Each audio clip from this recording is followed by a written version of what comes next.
Hai teman-teman, ini adalah video tentang Archons yang kedua. Baba akan memproses cara kerja Archons. Jadi teman-teman yang belum nonton pertama dulu dong.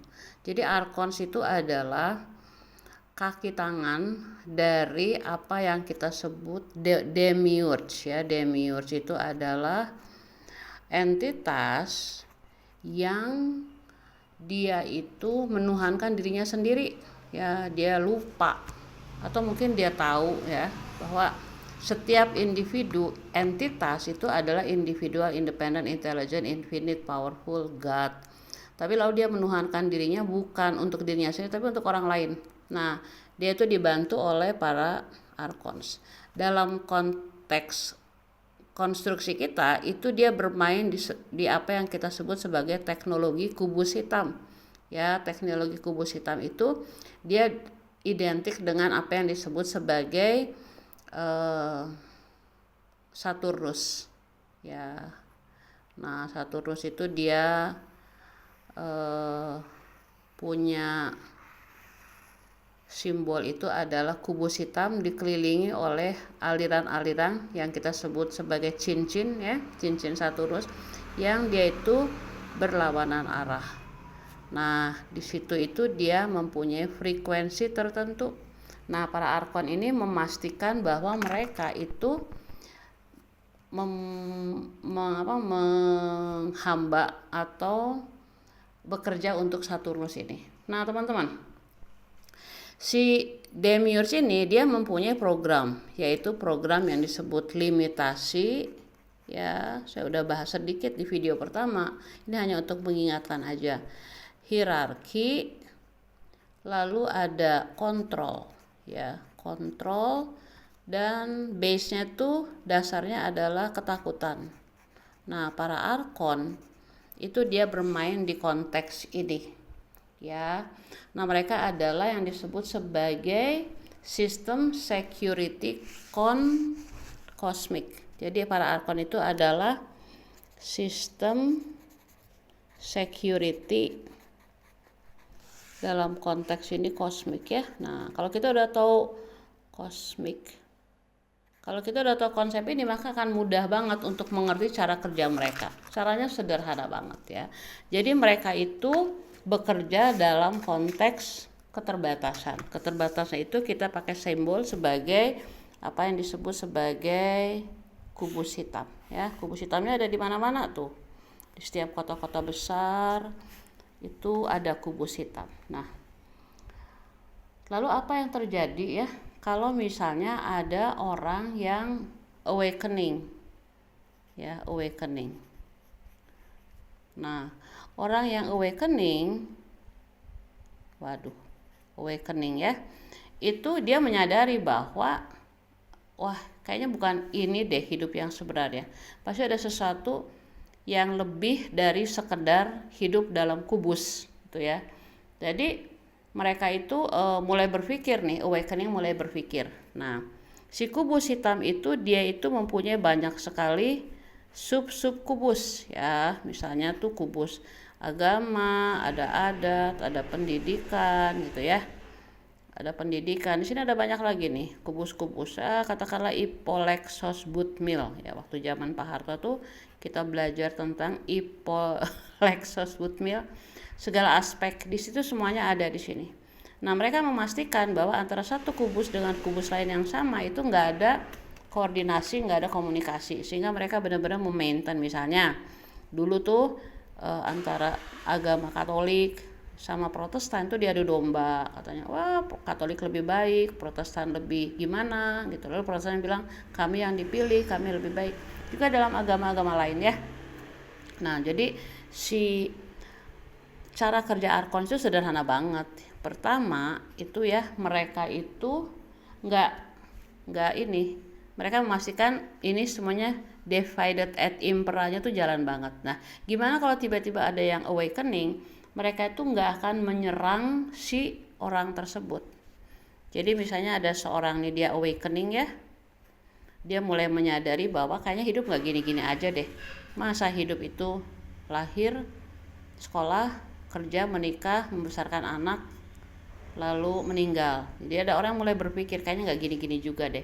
Nah, si Arkon itu dia nggak akan menyerang orang itu, tetapi dia akan mengalihkan orang itu sedemikian rupa untuk kembali lagi ke sistem. Contohnya nih, mereka memastikan bahwa orang tersebut akan mulai bermasalah dengan finansial, sehingga pertanyaan-pertanyaan yang bersifat spiritual akhirnya diarahkan ke misalnya teknologi spiritualitas keuangan yang berdasarkan kemelaratan dan kekurangan, sehingga akhirnya orang-orang itu kembali lagi ke sistem yang ada di sini, misalnya sistem uang ya. Jadi mereka nggak menyerang personal, tapi mereka mengalihkannya dengan sangat-sangat sistematis gitu ya. Nah, kenapa mereka nggak menyerang? Karena si awakening dia itu bukan unit yang terisolasi, enggak dia. Orang ini dia terkoneksi dengan banyak sekali sistem kubus di dalam kubus ini, dan dia juga terkoneksi dengan orang-orang lain. Ya, terkoneksi dengan orang-orang lain. Maka si Arkon memastikan bahwa medan atau ruang energi orang itu akan balik lagi ke kubus yang mereka kontrol. Nah, cara lainnya adalah mereka itu akan menimbulkan rasa keraguan-raguan ya. Mereka akan mendistraksi orang-orang yang terbangun ini. Lalu mereka akan membuat kabut-kabut pola pikir yang aneh-aneh yang akhirnya orang tersebut tidak merasa nyaman, akhirnya balik lagi ke kontrol ini gitu ya. Lalu misalnya kalau dalam tingkat yang lebih tinggi itu misalnya dibuat sedemikian rupa supaya raga nggak bisa meditasi lama-lama, supaya pikiran nggak bisa kontemplasi terlalu lama gitu. Nah, ini tahap-tahap ini tuh dilakukan oleh mereka dengan sistematik supaya apa? Supaya orang ini balik lagi ke sistem kontrol. Lalu ada yang lebih canggih lagi, misalnya mereka itu mengontrol lewat emosi ya, misalnya demo-demo besar-besaran, pemecatan, permainan-permainan game politik dan lain-lain. Tujuannya supaya orang gelisah, dan kalau gelisah emosinya mereka mencari yang nyaman, yaitu zona nyaman, comfort, balik lagi ke sistem yang sama. Nah, yang lebih parah lagi itu lewat bawah sadar ya, lewat mimpi atau lucid dream. Nah, itu benar-benar tuh kayak mimpi-mimpi buruk, sehingga akhirnya kita kembali lagi ke zona nyaman ya. Atau misalnya lewat institusi nih, misalnya ada orang yang dia udah mulai aneh-aneh dengan spiritualitas, terus kelompok komunitas religinya itu memastikan orang ini balik lagi ke sini gitu ya. Jadi sistem ini tuh mereka bermain dengan sangat cantik, mereka nggak menyerang, mereka bermain dengan sangat cantik. Nah, cara kerja Arkon yang lain juga itu adalah mereka tuh pakai sistem antisipasi. Mereka nggak bereaksi ya, versus reaksi. Jadi kalau misalnya gini ya, ada orang pindah agama gitu ya, maka yang ada adalah reaksi dari orang-orang di sekitarnya. Tapi sistem Arkon dia nggak pakai reaksi, dia pakai antisipasi, karena dia udah punya teknologi untuk melihat pola-pola kemungkinan seorang yang masuk pada awakening itu akan ngapain. Nah, mereka udah tahu sih, mereka udah memprediksinya ya, mereka tuh sudah mengidentifikasi pola-pola pikiran, perilaku yang kira-kira akan membuat si kubus ini bolong. Mereka udah tahu banget ya. Jadi mereka tuh membuat protokol untuk menghalangi kesadaran apa? Kesadaran bahwa kita semua itu ada dalam kubus. Ya, kita sebut aja, mereka memastikan bahwa kita semua itu nggak sadar bahwa kita berada dalam suatu kubus yang sangat-sangat canggih, sangat-sangat tua, sangat-sangat jenius, sangat-sangat sangat-sangat tahu arah-arah mana yang akan terjadi ya. Jadi mereka tuh benar-benar punya protokol untuk mengimplementasi protokol keamanan secara terselubung. Mereka membiarkan sistem yang mereka udah bangun untuk menyerang orang ini ya, menyerang orang ini. Nah, mereka juga jago sih, cara kerjanya itu keren banget. Misalnya ada orang nih dia udah mulai ter-awakening, misalnya dia pindah dari religi ke spiritualitas era baru, lalu misalnya ke kosmologi. Nah, mereka memastikan bahwa orang itu akan masuk pada konteks kubus yang diperbolehkan. Misalnya nih, orang itu tiba-tiba dia memakai media sosial, lalu dia punya banyak follower, lalu dia akhirnya menjadi tokoh utama di akunnya dia. Itu apa? Itu supaya semua orang, termasuk followernya dan orang-orang seperti itu, nggak menyadari bahwa sebenarnya kita semua ada dalam kubus hitam yang mereka atur, yang disebut sistem keamanan kosmik tersebut. Ya teman-teman ya. Nah itu cara kerja mereka seperti itu. Sekarang Baba mau masuk ke bagian yang kedua, yaitu konsep bagaimana cara untuk bisa menembus kisi-kisi atau menembus kubus-kubus tersebut. Karena teman-teman dari masa ke masa itu ada aja yang berhasil, ya. Jadi ada orang yang mulai masuk pada konsep yang disebut remembering. Nah ini yang paling ditakuti oleh para arkon, karena remembering itu berarti bahwa ada semacam pertanyaan, ada apa di balik dari keterbatasan yang diprogram ini, ada apa di balik kubus-kubus ini. Masa nggak ada apa-apa sih? Ya, masa nggak ada apa-apa? Masa hanya ini yang ada dan inilah realita, dan hanya ini yang harus kita terima mentah-mentah. Lalu orang mulai bertanya, ada apa di luar dari kubus ini? Nah itu namanya proses breaching, artinya proses membolong kisi-kisi, ya, membolong kisi-kisi seperti ini. Nah teman-teman, jadi Baba hanya mau bercerita tentang proses Baba ya, karena kalau cerita proses orang lain Baba nggak tahu apakah memang ada orang yang sudah berproses, nggak tahu juga ya. Jadi contohnya gini nih teman-teman ya, misalnya Baba itu ada dalam sebuah kubus ya. Nah dulu waktu kecil itu kubusnya itu ada 3, papi saya sebutnya trilogi, yaitu agama, adat, dan pendidikan. Nah, saya hanya dibesarkan di agama, adat, dan pendidikan. Kemudian, ketika trilogi ini membuat saya bertanya, masa sih cuman seperti ini?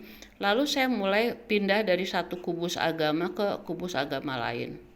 Lalu saya mulai belajar tentang kubus-kubus adat lain, dan saya masuk pada suatu tahap hierarki edukasi sampai yang menurut saya paling tinggi sih.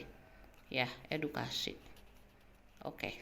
Nah, dalam sebuah kesadaran itu saya mulai bertanya kan. Jadi konsepnya itu bertanya, lalu mulai mempertanyakan apakah cuma gini doang. Ternyata enggak teman-teman.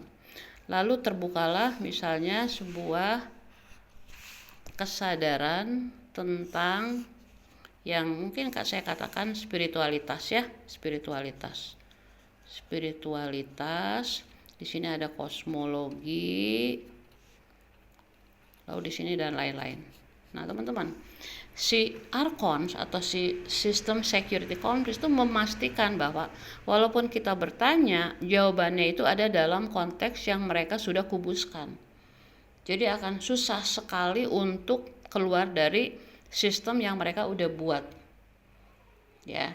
Nah, jadi apa yang terjadi? Archons itu mereka punya data dan mereka memperbolehkan orang-orang untuk breaching, untuk breaking, tapi tetap dalam konteks mereka. Gitu ya. Nah, lalu sesuatu terjadi nih. Dulu tuh ada dapat data. Datanya tuh disebut data kaum, Baba sebut aja ya, kaum Gnostik. Jadi kaum Gnostik itu adalah suatu data yang ditutup oleh gereja Katolik karena dia tuh menceritakan tentang Yesus yang Gnostik, yang sebenarnya bukan Yesus yang dikenal gitu. Itu kan menimbulkan pertanyaan. Nah di dalam cerita Gnostik ini mereka menceritakan mengenai ada apa yang disebut sebagai Demiurge dan Archon. Udah bocor. Ya itu adalah alarm. Jadi tiba-tiba ada sistem alarm, mereka mengatakan wah ini gnostik udah mulai banyak di YouTube di mana-mana gitu ya, orang-orang mulai mempelajari tentang gnostik.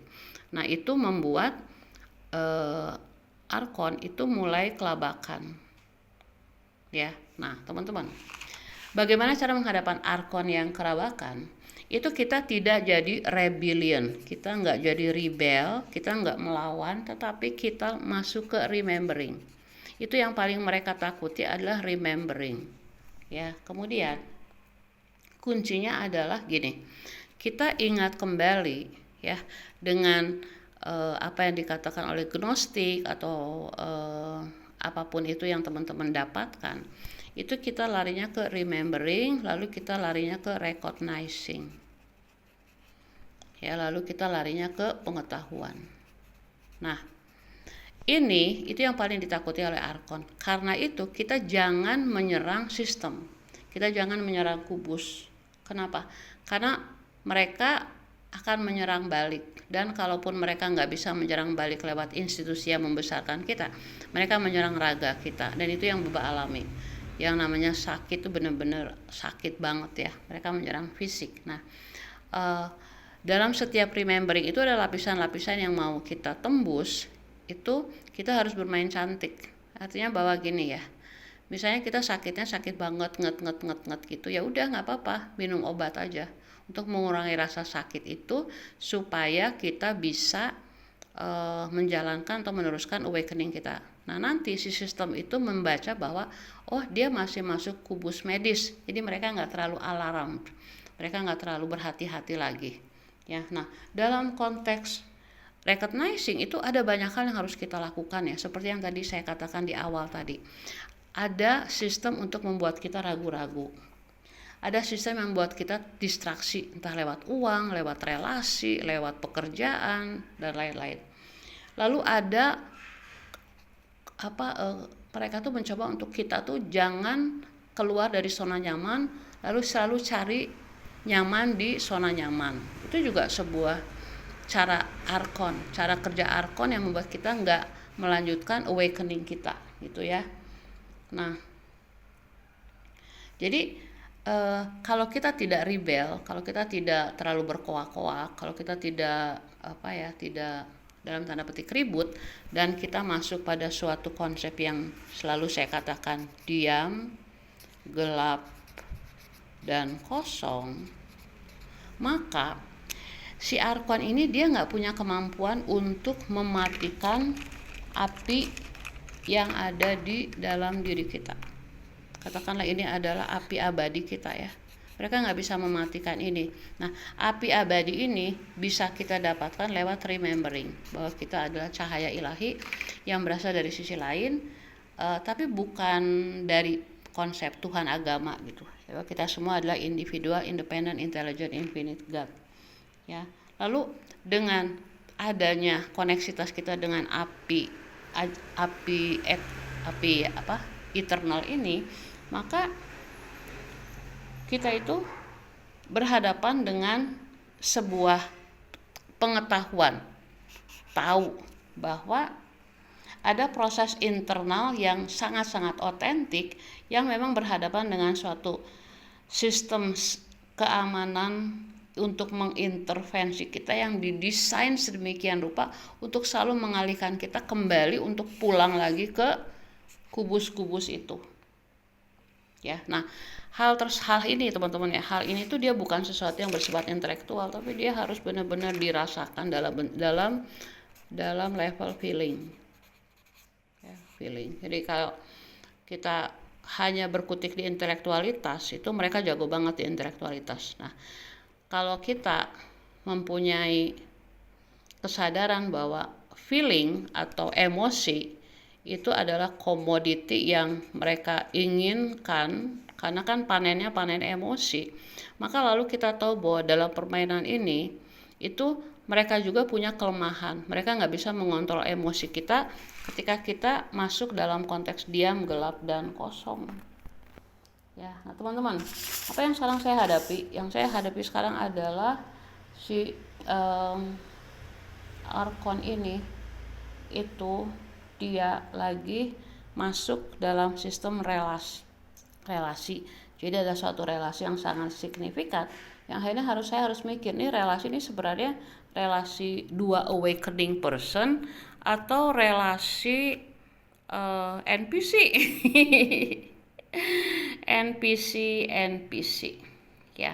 Oke, jadi teman-teman, jadi apa sih yang ingin Baba katakan? Yang ingin Baba katakan gini, mungkin kita pikir Arkon itu dia sangat-sangat powerful karena dia udah ribuan tahun dan dia terus menyempurnakan prosesnya, tetapi ada hal yang tidak bisa mereka kuasai, yaitu inner light kita, cahaya abadi kita. Mereka juga nggak bisa menguasai apa yang disebut sebagai original name. Jadi kita di sisi lain tuh punya original name. Nah, kalau kita ingat original name kita, ketika kita berhadapan dengan para arkon ini, lalu kita tahu nama kita, mereka nggak punya kontrol sama sekali atas kita. Lalu ada juga yang disebut memori kita. Karena itu teman-teman, dalam remembering itu kita balik lagi ke memori kita, ya, memori kita. Lalu di memori itu kita melakukan analisa data, ya, misalnya dengan si X kita bagaimana, dengan si A kita bagaimana, dengan si Z kita bagaimana. Lalu X, Y, Z ini apakah mereka adalah perpanjangan dari arkon atau sesama awakening person, gitu ya. Kita harus benar-benar diam, gelap dan kosong untuk tahu semua ini. Jadi begitu saja teman-teman. Kesimpulannya apa? Kesimpulannya adalah, ya, ini kayaknya susah dijelaskan ya, tetapi yang pasti adalah ini dia nih, arkon gak bisa menghalangi remembering. Jadi pada saat kita sudah sampai pada remembering, itu gak bisa lagi mereka intervensi. Nah, mereka mencoba segala macam cara ya teman-teman, tapi setiap orang harus benar-benar refleksi dengan cara-cara itu. Saya punya cara sendiri, teman-teman punya cara sendiri, dan itu dihubungkan dengan data memori kita sendiri tentang hidup kita sendiri. Maka dalam menghadapi arkon itu, ingat teman-teman, selain kita ingat kembali api abadi kita ingat original name kita juga punya memori. Nah, di memori ini itu harus benar-benar kita analisa, kita refleksikan, kita murnikan, supaya apa? Supaya ketika kekuatan arkon yang paling powerful, yaitu kekuatan arkon setelah kita mati. Jadi kekuatan arkon itu sebenarnya pada saat kita hidup tuh nggak terlalu menakutkan teman-teman. Arkon itu dia itu sebenarnya lebih pada yang disebut sebagai perjalanan sesudah kita mati. Lalu mereka pastikan kita masuk lagi ke reinkarnasi. Nah, untuk bisa menghadapi ini, kuncinya adalah ini teman-teman, ya. Nah, ini kita dapatkan setelah kita sadar kita ada dalam suatu sistem kubus atau sistem pemenjaraan yang dikuasai oleh demiurge, ya, yang adalah bukan Tuhan. Nah, balik lagi nih ke sini. Jadi kita harus ingat bahwa si Saturnus atau demiurge dengan arkon-arkon itu, dan nanti dengan para kaum kabal ya, kaum elit itu nanti Bapak jelaskan ya kalau udah waktunya. Itu sebenarnya mereka tuh nggak sepowerful kita, sama sekali nggak sepowerful kita. Tetapi kita tidak boleh membenci mereka juga, karena kita nggak bisa, karena kalau kita misalnya negatif itu mereka memanen negativitas kita juga. Tapi kita harus dalam keadaan apa? Diam, gelap dan kosong. Nah, kita lalu mengantisipasi semuanya itu. Lalu kita tahu bahwa si Saturnus itu dia entitas dengan kemampuan imajinasinya menciptakan ini.